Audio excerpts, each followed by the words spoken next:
नमस्कार मित्रों, इन दिनों में जब आप इन दिनों में आपने बहुत सारी घटनाओं को याद भी किया है। विशेष रूप से जब शहीद ऊधम सिंह का शहीदी दिवस आता है, उस संदर्भ में भी और उससे आगे पीछे भी बहुत सारी ऐसी घटनाएं जो इतिहास के पन्नों में खून से, रक्त से लिखी गई हैं, उन घटनाओं को भी आपने याद किया है।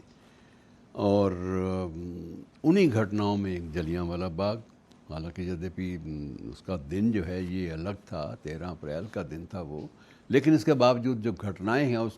उसकी दोबारा से चर्चा इन दिनों में क्यों हुई है वो भी आपको मैं बता देता हूँ कि पिछले दिनों इसी सेशन में, इसी सत्र में संसद में एक मांग उठी और एक तृणमूल कांग्रेस के एक सांसद ने मांग उठाई कि जलियांवाला बाग में रविंद्रनाथ टैगोर का भी एक बुत लगना चाहिए, प्रतिमा लगनी चाहिए। और उन्होंने अपनी इस बात के पक्ष में एक दलील दी कि वो शायद अपने समय के, उस समय के पहले ऐसे साहित्यकार थे, पहले ऐसे कवि थे, पहले ऐसे महान चिंतक थे जिन्होंने ब्रिटिश सरकार द्वारा दी गई नाइटहुड की उपाधि, सर की उपाधि को इसी विरोध में अस्वीकार कर दिया था और वापस लौटा दिया था ब्रिटिश सरकार को। ये उपाधि उन्हें 1915 में मिली थी शायद, और 1919 में जब ये घटना हुई जलियांवाला बाग की, तो वो आक्रोश से, पूरे देश में आक्रोश था इस घटना के विरुद्ध, और वो उस नरसंहार के विरुद्ध रोष व्यक्त करने के लिए उन्होंने अपनी जो नाइटहुड की जो उपाधि थी, सर की जो उपाधि थी, वो बिल्कुल वापस लौटा दी कि मैं उस सरकार का, उस ब्रिटिश सरकार का ये सम्मान लौटाता हूँ जिस ब्रिटिश सरकार के शासनकाल में इतना बड़ा, इतना बीभत्स नरसंहार हुआ, इसे कभी भी सहन नहीं किया जा सकता। और मैं अपने नाम को, अपने साहित्य को ऐसी सरकार द्वारा दिए गए किसी सम्मान के साथ जोड़ना पाप समझता हूँ। और इस बारे में मित्रों बहुत सारा लंबा पत्र व्यवहार नेशनल बुक ट्रस्ट ने भी छापा था, जो बापू,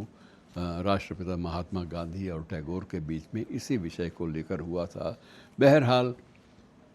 इस घटना का जिक्र करते करते मैं आपको अंत में जाते जाते ये भी बता दूं कि सरकार ने वो मांग स्वीकार नहीं की, और उसके पीछे एक तर्क भी था, सरकार का तर्क, जो उचित भी लगता है कि ये जो स्मारक है जलियांवाला बाग, ये पूरा स्मारक उन लोगों को, उन अज्ञात लोगों को समर्पित है जो उस दिन यहाँ पर शहीद किए गए थे, शहीद हुए थे। अब इस शहादत के सारे प्रकरण और सारे स्मारक के बीच में इनका ध्यान, लोगों का ध्यान मूल बात से न हटे, और लोगों का ध्यान जो है, लोगों की संवेदनाएं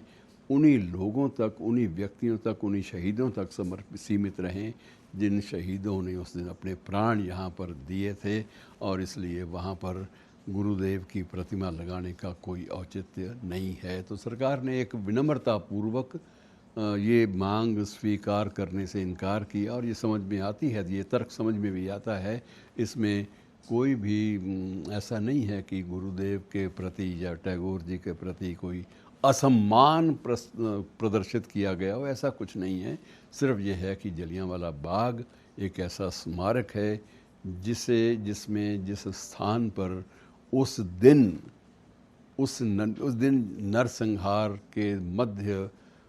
कितने लोगों ने सही उनका तो नाम भी पूरा अभी तक संकलित नहीं हो पाया, कितने लोगों ने उस दिन अपने आप को, अपनी शहादत दी, अपनी कुर्बानी दी, अपनी बलि दी। ये बात जो है, ये अपने आप में अलग से एक महत्वपूर्ण विषय है। शुक्रिया।